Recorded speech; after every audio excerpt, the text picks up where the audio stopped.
Waalaikumsalam.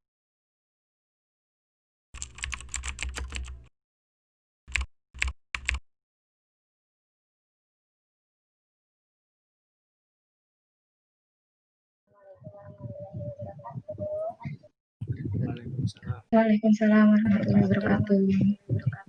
Jadi hari ini eksternal HIMPPTD akan berbincang-bincang dengan salah satu tokoh kampus.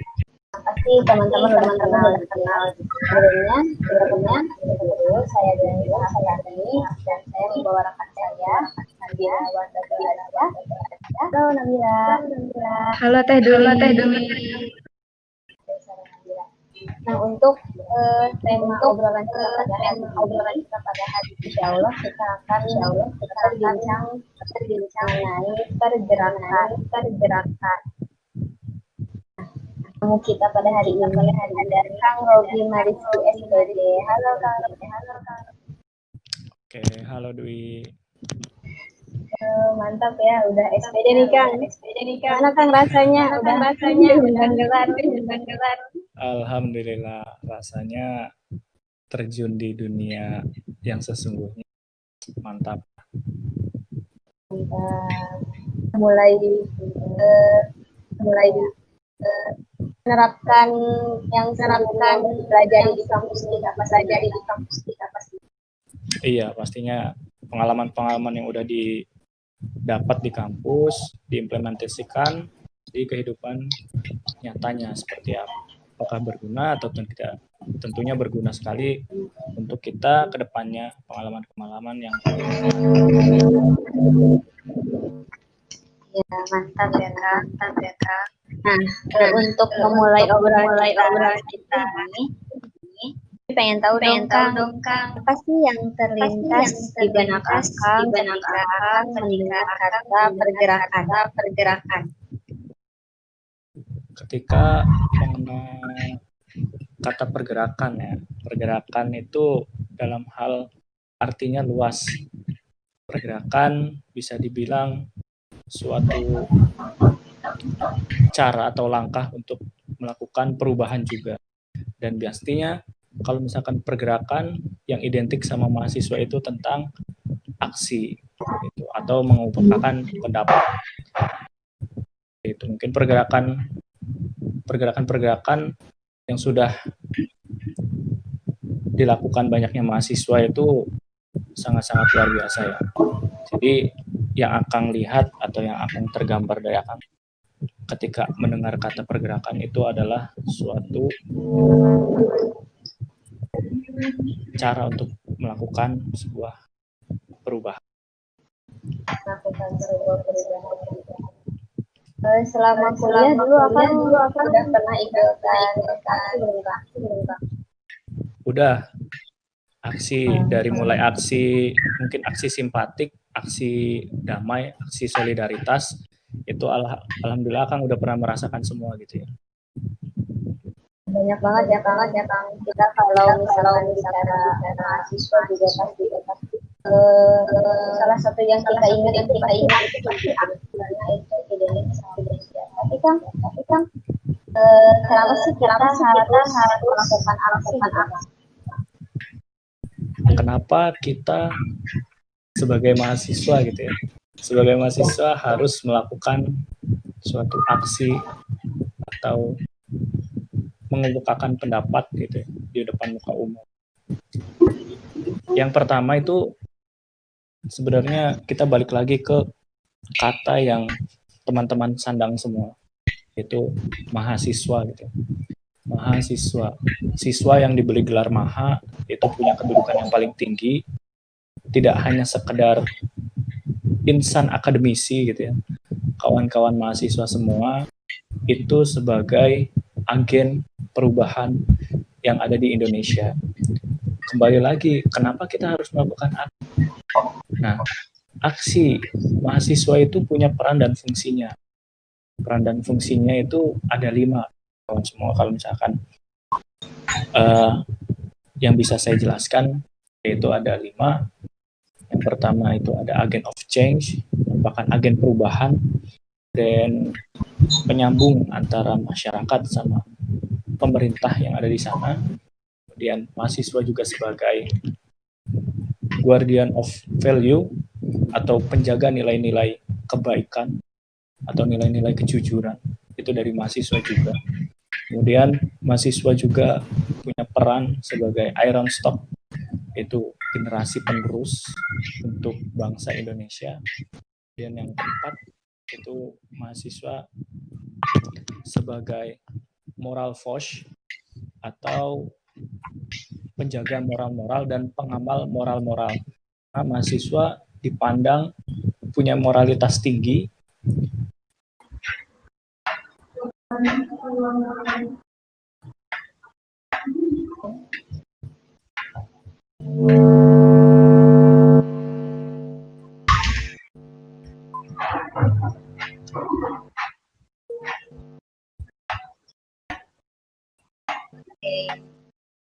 Maaf Kang, suaranya agak hilang.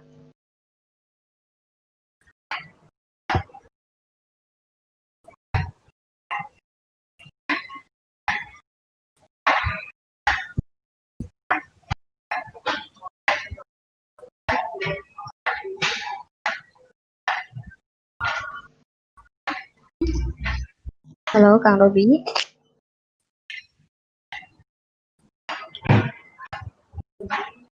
Suaranya agak hilang, kayaknya lagi ada gangguan ya di sana.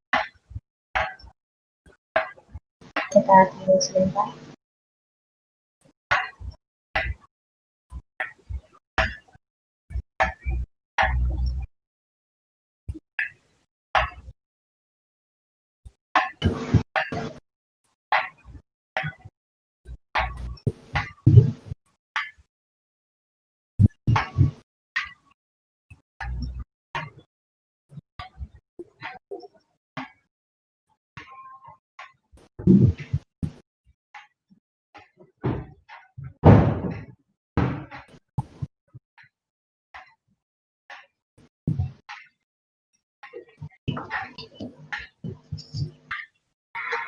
Halo Kang.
Boleh Kang, barangkali ada gangguan.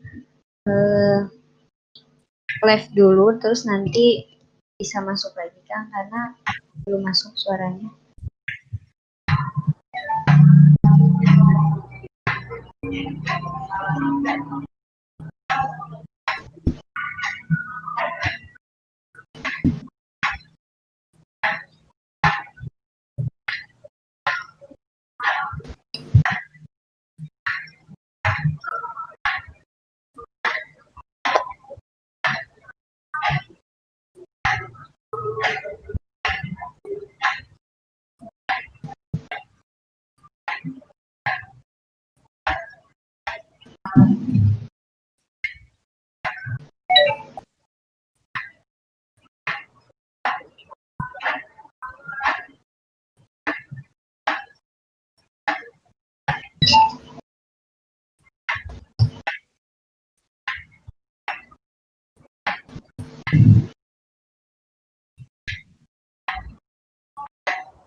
Halo Kang, udah masuk belum suaranya Kang?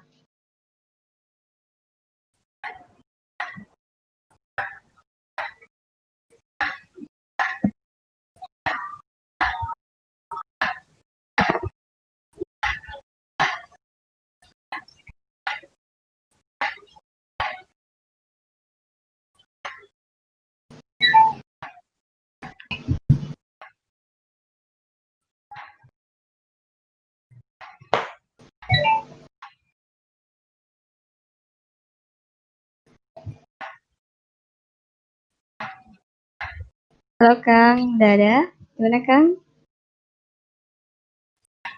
Tes tes.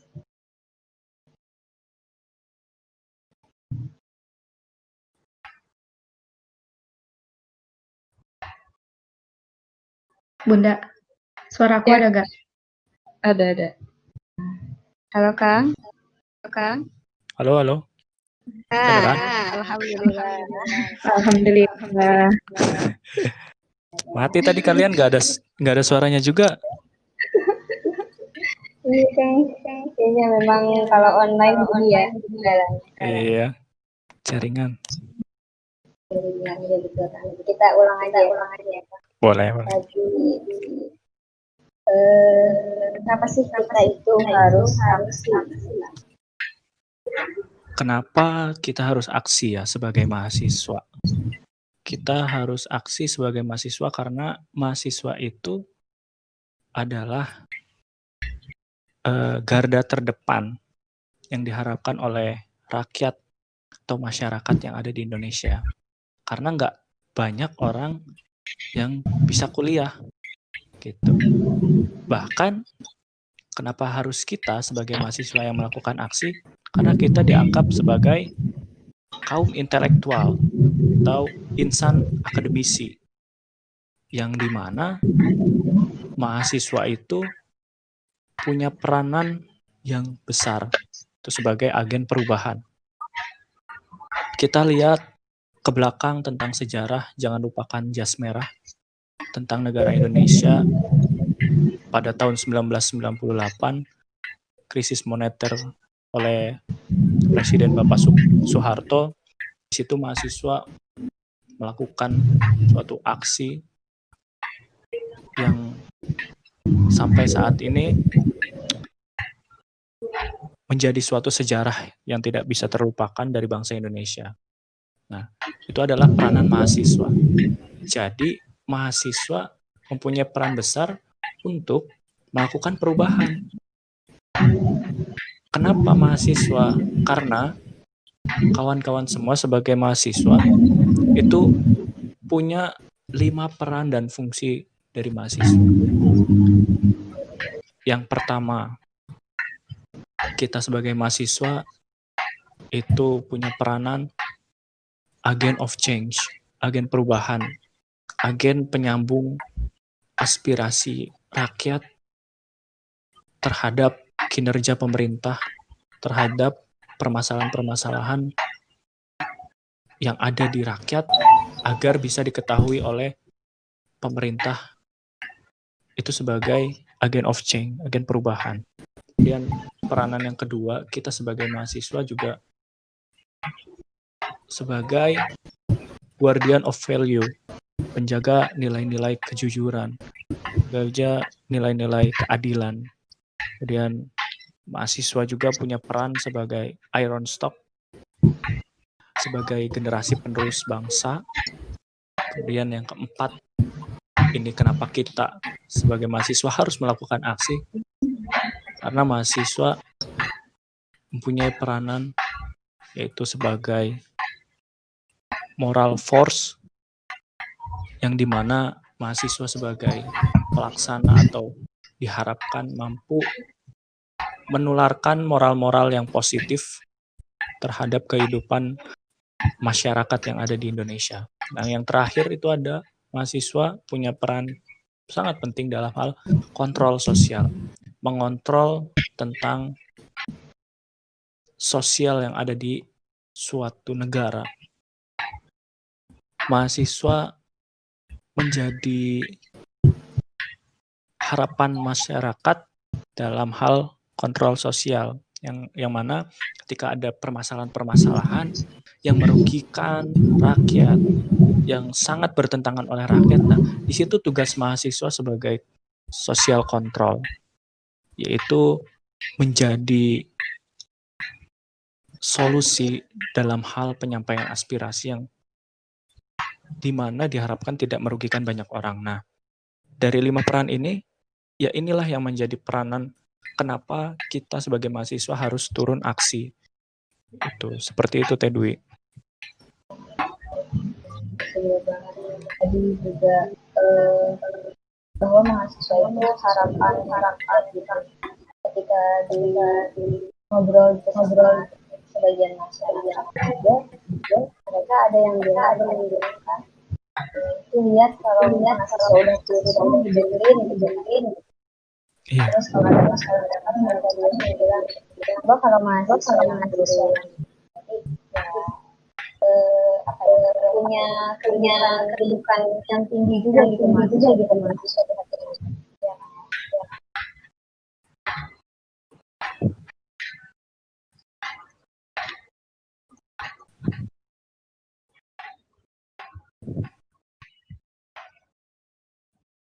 Nah, Kang, lanjut yang tadi lanjut peran mahasiswa. Kan salah satu peran mahasiswa itu sebagai agen perubahan. Lalu bagaimana jika mahasiswa itu baru pertama kali akan memulai pergerakan atau aksi itu, Kang? Apa sih yang harus dilakukan atau dipersiapkan pertama kalinya gitu? Oke. Pertama kali ketika kita sebagai mahasiswa baru melakukan aksi ya, melakukan kegiatan mengemukakan pendapat di muka umum. Nah, perlu kawan-kawan ketahui, jangan takut untuk melakukan aksi ketika kita memperhatikan hal-hal yang memang diperbolehkan dalam aksi. Nah, ini sendiri kebebasan mengemukakan pendapat di muka umum itu sudah diatur dalam undang-undang.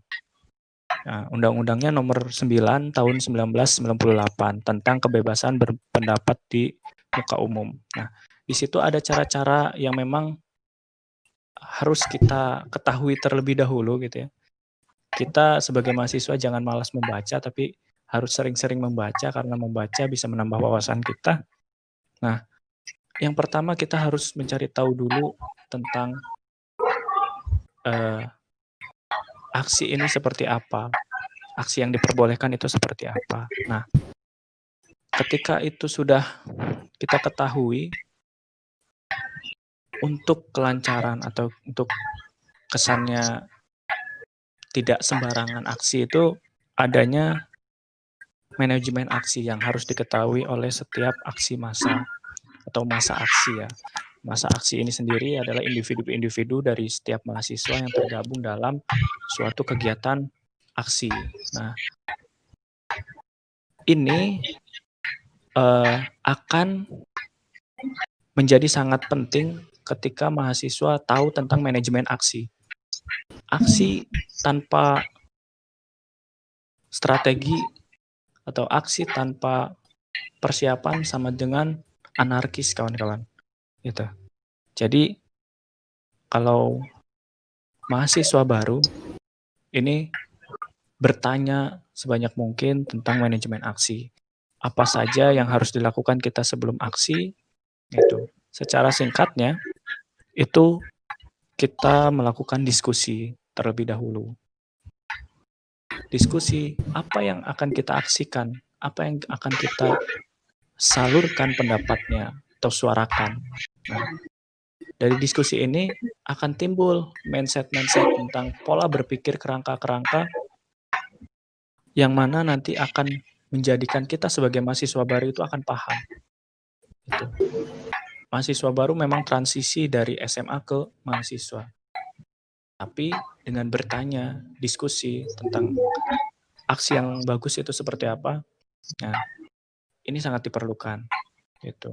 Setelah diskusi, gitu, baiknya kita sebagai mahasiswa baru ikut juga yang namanya konsolidasi. Konsolidasi ini akan diselenggarakan atau digelar oleh organisasi-organisasi mahasiswa dari setiap kampusnya yang biasanya tergabung dalam aliansi atau BEM menghimpun teman-teman ormawa yang lain untuk bersama-sama berjuang dalam hal menyuarakan pendapat. Nah, dari konsolidasi ini nanti goals-nya adalah pencerdasan untuk masa aksi yang akan aksi. Gitu. Setelah dilakukannya konsolidasi, nanti ada yang namanya teknis aksi, yaitu berupa perangkat-perangkat aksi apa saja yang dibutuhkan, mulai dari border dalam hal melindungi masa-masa aksi yang ada di luar, kemudian negosiator yang dimana tugasnya untuk negosiasi bersama dengan jatuhnya tujuan yang ingin kita tuju. Misal kita ke DPR, ya negosiator harus benar-benar pintar bicara, pintar dalam hal mencari informasi, pengalaman, dan wawasannya itu harus benar-benar luas. Seperti itu. Kemudian nanti ada yang namanya korlap. Korlap itu berupa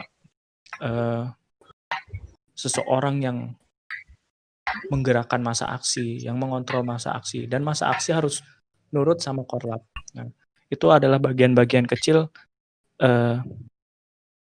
kenapa kita sebagai mahasiswa baru atau kita yang baru mengikuti aksi harus tahu tentang manajemen aksi ini sendiri. Dari mulai pengertian aksi, manajemen aksi, dan diskusi-diskusinya sampai terbentuk perangkat-perangkat aksinya seperti apa. Nah, seperti itu. Selain itu, nanti ada juga tentang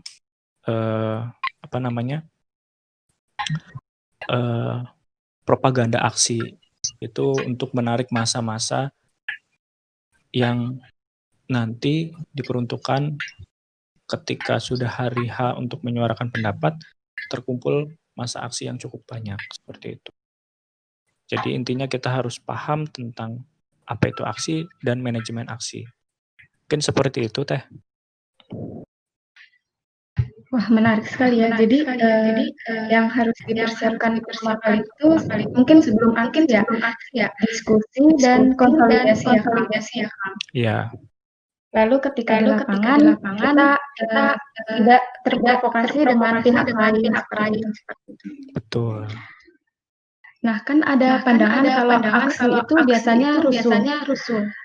Nah, dari pandangan Akang nih, sebenarnya kalau di lapangan itu bagaimana sih, Kang?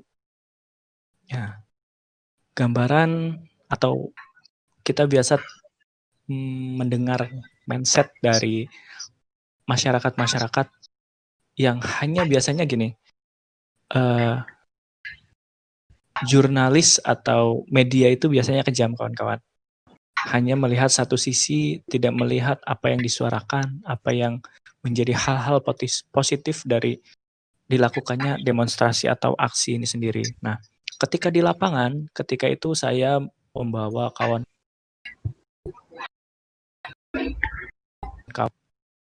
kawan-kawan untuk aksi di Jakarta.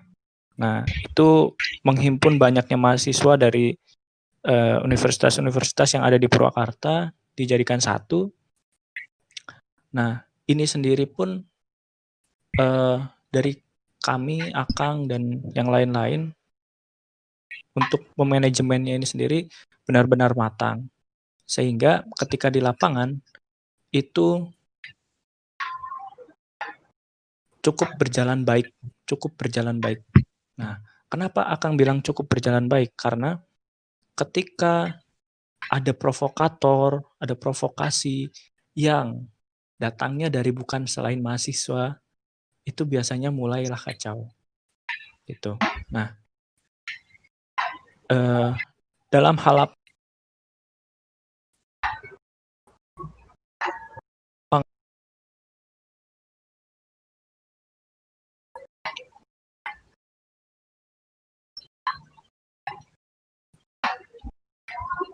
Nah, kenapa bisa terjadinya hal-hal yang seperti itu? Yaitu, jadi datangnya provokator yang mengacaukan konsentrasi-konsentrasi dari masa aksi, sehingga masa aksi tidak terkonsentrasi dan pecah. Nah, tapi kita ambil positifnya, dari masa aksi itu sudah dikendalikan oleh Korlap, yang mana Korlap ini mengatur jalannya aksi sehingga ada hal-hal yang harus diperhatikan dalam aksi dan diharapkan Korlap ini bisa menangani masa aksi sehingga tidak terjadinya kerusuhan. Tuh, Akang juga pernah melakukan aksi yang tidak berujung kerusuhan tapi berujung goals, yang mana aksi ini aksi benar-benar tertib seperti itu. Nah, seperti itu mungkin kalau misalkan dalam hal kejadian di lapangannya. Rusuh atau tidak rusuhnya kembalikan lagi kepada kita selaku perangkat aksi dan masa aksi yang memang benar-benar tidak terprovokasi seperti itu, kawan-kawan. Baik, selanjutnya ini kan dari pengalaman saya ya, Kang. Jika saya pernah mendengar ada seseorang yang mengatakan kalau baiknya perempuan tidak usah ikut aksi seperti itu. Nah, kalau dari Akang sendiri, apakah Akang setuju dengan pendapat tersebut gitu, Kang? Perempuan tidak boleh ikut aksi ya. Nah, sebenarnya dari Akang pribadi menyarankan wanita memang untuk ikut juga sangat berpengaruh besar. Ikut aksi berpengaruh besar untuk hal jatuhnya tidak ada emansipasi wanita. Karena wanita juga salah satu kader bangsa, salah satu salah satu komponen dalam suatu perubahan. Wanita juga termasuk. Itu kita lihat Ibu kita Kartini, jatuhnya seperti itu. Nah, itu adalah kita ambil wanita itu memang punya peran besar. Jadi menurut Akang wanita itu boleh saja mengikuti aksi. Hanya saja kita perhatikan untuk kaum laki-lakinya. Kaum laki-lakinya ini harus kuat. Harus benar-benar bisa menjaga kawan-kawan yang wanita. Gitu. Wanita ikut aksi, boleh. Tapi ketika ada provokasi-provokasi yang itu bisa membahayakan, sebaiknya wanita ini dievakuasi terlebih dahulu, dijauhkan dari kerumunan aksi, sehingga wanita ini aman gitu. Tidak terjadi apa-apa. Nah, takutnya hal-hal yang seperti ini memang akan berakibat fatal gitu. Tapi kalau misalkan nanya ke Akang, Kang, boleh nggak wanita ikut aksi? Boleh gitu. Tapi ya itu harus menjaga aturan-aturan agar tidak terjadi hal-hal yang tidak diinginkan di kemudian hari seperti itu. Bahkan banyak wanita-wanita juga yang ikut aksi, tapi ada juga wanita-wanita yang tidak ikut aksi. Nah, wanita-wanita yang tidak ikut aksi ini sendiri membantu dalam hal propaganda aksi, yaitu berupa di sosial media, itu juga kan merupakan aksi. Kan? Aksi sosial media itu merupakan aksi juga, kawan-kawan. Jadi, aksi di sini walaupun kita tidak ikut dalam hal aksi turun ke jalan, tapi kita juga bisa mengikuti aksi-aksi dari sosial media seperti itu. Ya mantap ya Kang. Jadi emang harus saling menjaga gitu ya. Iya.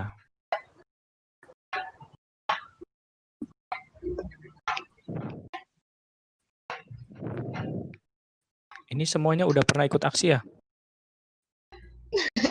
Belum Kang. Oh belum. Ada juga Kang gitu yang bilang mahasiswa ikutan aksi, itu bukan mahasiswa. Gimana nih Kang menurut Akang? Kalau aksi itu sebenarnya adalah suatu pilihan ya kawan-kawan. Pilihan seperti apa Kang? Pilihan kita ingin menjadi pelaku sejarah atau kita menjadi pembantu sebagai pembantu pelaku sejarah gitu. Nah, maksudnya seperti apa sih Kang gitu? Penuh filosofis sekali gitu omongan Kang Robi. Nah, maksudnya seperti ini kawan-kawan.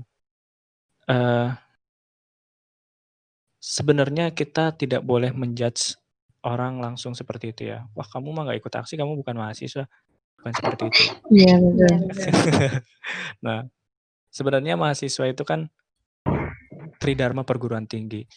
Pendidikan dan pengajaran, yang kedua penelitian dan pengembangan, dan yang ketiga pengabdian pada masyarakat. Nah, semua mahasiswa punya peran penting, semua mahasiswa harus bersatu dalam hal penyampaian aspirasi ini sendiri. Nah, tapi ketika kita ingin menjadi suatu bagian sejarah, kenapa tidak untuk kita ikut dalam hal perubahan gitu. Kita menjadi pelaku sejarah juga di sana. Lebih baik menjadi pelaku sejarah gitu. Jadi untuk kawan-kawan ketika punya kesempatan untuk aksi, ikutlah saja gitu kawan-kawan.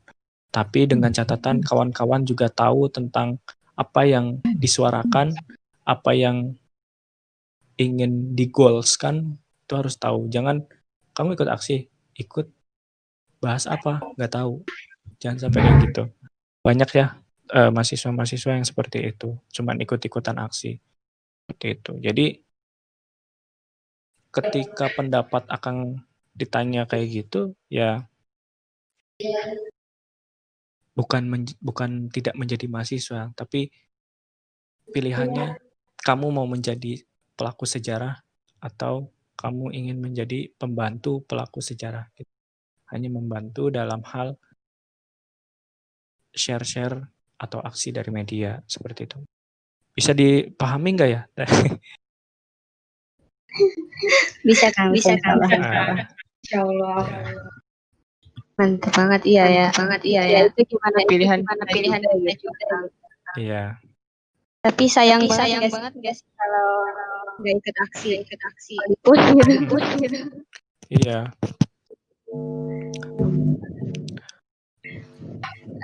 Nah kan ada nih ya mahasiswa yang fokus sama kuliah aja kan nggak ikut organisasi sama sekali. Nah kalau dari Akang menurut Akang baik mahasiswa yang atau kuliah aja satu kata sih untuk mahasiswa yang kuliah pulang tidur besok bangun lagi, itu satu kata aja, rugi. Kenapa rugi gitu ya? Karena rugi kawan-kawan menghilangkan suatu kesempatan untuk mencari pengalaman baru, untuk mencari relasi, jaringan ketika nanti kawan-kawan sudah keluar dari dunia kampus.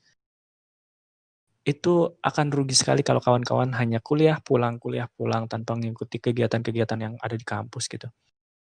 Akang dulu dari SD sampai SMK nggak pernah ikut organisasi dan rugi, nggak bisa ngomong di depan orang banyak, nggak pede, Itu ruginya di situ. Kita tidak punya rasa kepercayaan diri dalam hal psikologis yang ada dari diri kita.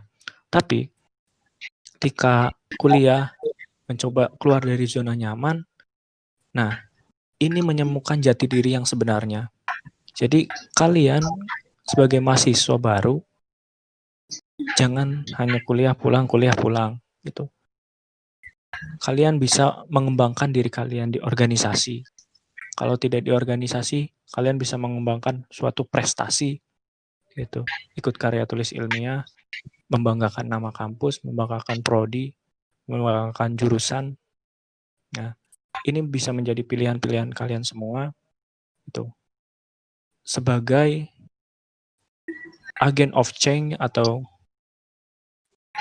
pelaku perubahan yang diharapkan oleh bangsa Indonesia. Gitu. Nah, ketika mahasiswa yang jago dalam hal karya tulis ilmiah, yang jago dalam hal manajemen aksi, yang jago dalam hal organisasi, nah ini dikolaborasikan, itu akan menjadi suatu hal yang luar biasa kawan-kawan. Ketika kita mahasiswa dituntut untuk memang benar-benar aksi tanpa kecuali, semua bisa kolaborasi, punya perannya masing-masing. Hal yang paling penting adalah kekompakan dari hal mahasiswa. Yang jago karya tulis ilmiah bisa membuat suatu jatuhnya apa ya, naskah akademik yang dimana tuntutan-tuntutan ini yang disuarakan oleh mahasiswa itu punya dasar-dasar dan berlandaskan peraturan-peraturan yang ada gitu kan. Kemudian menyalurkan solusi-solusinya yang baik seperti apa. Nah, ini yang didapatkan oleh Akang dan teman-teman Akang di luar itu, senior-senior juga, ketika kita berani untuk keluar dari zona nyaman yang hanya kuliah, pulang, tidur, makan, mandi, tidur, bangun, itu hal yang didapatkan ketika kita berhasil keluar dari zona nyaman. Akan ada pengalaman luar biasa yang kalian dapatkan ketika kalian tidak hanya kuliah dan pulang. Seperti itu. Rasa banget senang saat di aplikasi. Iya, betul.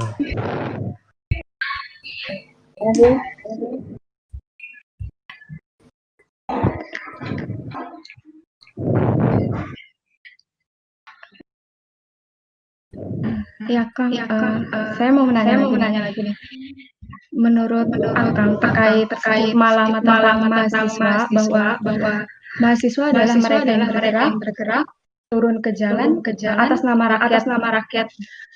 Lalu anggapan itu tuh sekarang mulai berubah gitu. Karena ada sebagian pihak yang mungkin memanfaatkan mahasiswa dalam suatu polemik atau untuk kepentingan pribadi gitu. Menurut Akang itu seperti apa ya, Kang? Nah, memang hal seperti itu sering terjadi belakangan-belakangan ini. Aksi mahasiswa ditunggangi oleh organisasi tertentu. Aksi mahasiswa ditunggangi oleh pihak tertentu. Itu kemarin-kemarin marak sekali berita-berita seperti itu. Tapi itu hanya pemanfaatan dari beberapa golongan saja, kawan-kawan. Stigma mahasiswa yang turun ke jalan adalah sebagai mahasiswa. Nah, ini semakin kesini memang semakin semakin berkurang dalam hal loyalitas mahasiswa. Tapi mahasiswa itu punya satu kekuatan, yaitu mahasiswa masih punya idealisme. Idealisme mahasiswa itu sangat diharapkan oleh masyarakat gitu. Ketika kita masih menjadi mahasiswa, idealisme kita itu mahal. Idealisme itu tidak bisa dibeli.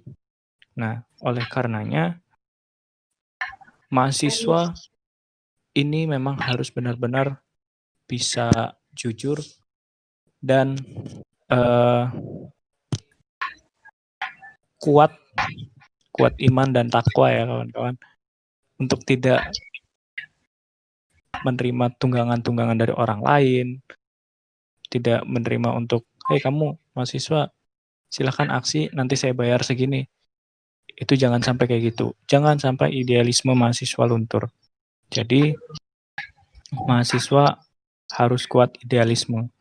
Pesan Akang, jangan tergiur oleh hal-hal yang seperti itu. Ketika kalian masih menjadi mahasiswa, kalian masih punya idealisme yang tinggi, dan jangan sampai idealisme kalian dijual. Seperti itu mungkin, Teh.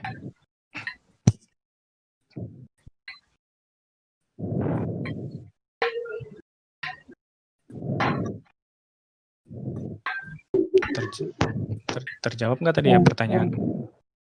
Terjawab, Kang. Mantap banget. Sebenarnya tuh ini masih betah masih banyak tapi kita juga harus ditutup aja ya. Mungkin nanti belum juga yang penasaran gitu sama insya Allah kita akan ya siap. Nah, untuk kita pada hari ada sebagai closing statement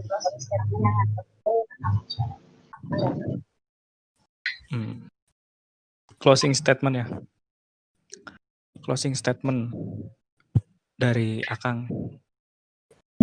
Bergeraklah selagi bisa bergerak. Jangan sampai idealisme dibeli. Dan jangan takut akan perubahan. Mahasiswa menjadi garda terdepan, mahasiswa menjadi generasi penerus bangsa, dan mahasiswa menjadi suatu agen perubahan yang benar-benar diharapkan oleh minimal untuk dirinya sendiri dan hal luasnya untuk bangsa Indonesia. Mungkin seperti itu inti dari ucapan Akang. Semoga dapat dipahami dan dimengerti.